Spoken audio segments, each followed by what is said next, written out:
En este vídeo vamos a seguir trabajando con vectores y vamos a aprender a calcular su módulo. Recordemos que en el vídeo anterior habíamos representado el vector d en un sistema de coordenadas cartesianas que venía dado en centímetros y que tenía dos componentes. Una componente sobre el eje x, que era 3i en centímetros, y una componente sobre el eje y de 2 centímetros. Recordemos además que los vectores unitarios y j los teníamos sobre los ejes, el vector y sobre el eje x y el vector j sobre el eje y.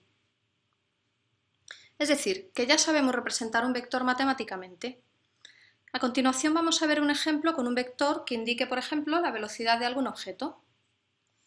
Vamos a imaginar que tenemos una velocidad de 4 metros por segundo. Sobre esta dirección y sentido que estamos marcando vamos a llamarle al vector v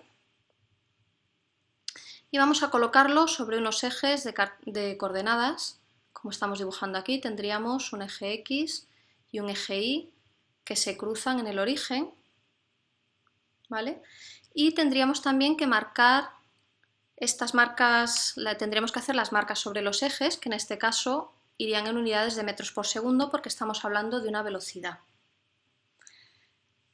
Si miramos los ejes, este vector tiene una componente de 0 sobre el eje x, es decir, no tiene componente sobre el eje x, y una componente menos 4 por j en metros por segundo sobre el eje y, es decir, que mi vector es menos 4j metros por segundo. Fijémonos que como solo tiene una componente, podríamos medir directamente su longitud, que ya sabemos que es de 4 metros por segundo. Recordemos además que la longitud del vector se conoce como módulo. Vamos a ver ahora otro vector y a calcular su módulo. Y vamos a pensar, por ejemplo, en una fuerza que vamos a representar sobre este sistema de coordenadas, x e y. Vamos a ponerle el punto de aplicación en 2x y vamos a llamar al vector F de fuerza. Si nos fijamos, vamos contando, sobre el eje y tiene menos 3 rayitas, por lo tanto, esa componente ya veremos que será menos 3. Sobre el eje x contaríamos 4 rayitas.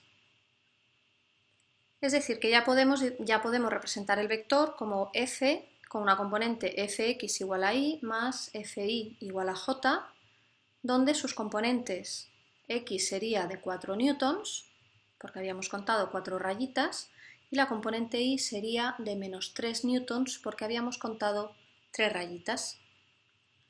Vamos a fijarnos ahora en la hipotenusa del triángulo rectángulo que forma ese vector y que precisamente coincide con el módulo del vector. El módulo del vector lo representamos poniendo el vector entre dos barras verticales.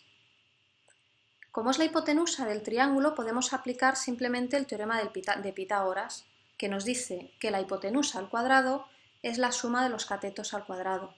Como estamos hablando del vector fuerza, pues serán las componentes x e y de ese vector, que en este caso tendríamos 4 newtons al cuadrado más menos 3 newtons al cuadrado, y si operamos nos quedarían 16 newtons al cuadrado más 9 newtons al cuadrado igual a 25 newtons al cuadrado.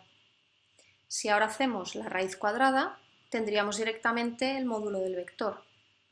Es decir, vamos a operar y nos quedaría la raíz cuadrada de fx al cuadrado más fi al cuadrado igual a, recordemos, 25 newtons al cuadrado, por lo tanto me queda 5 newtons. Y esto es todo. En el siguiente vídeo veremos cómo se representan los vectores en el espacio tridimensional.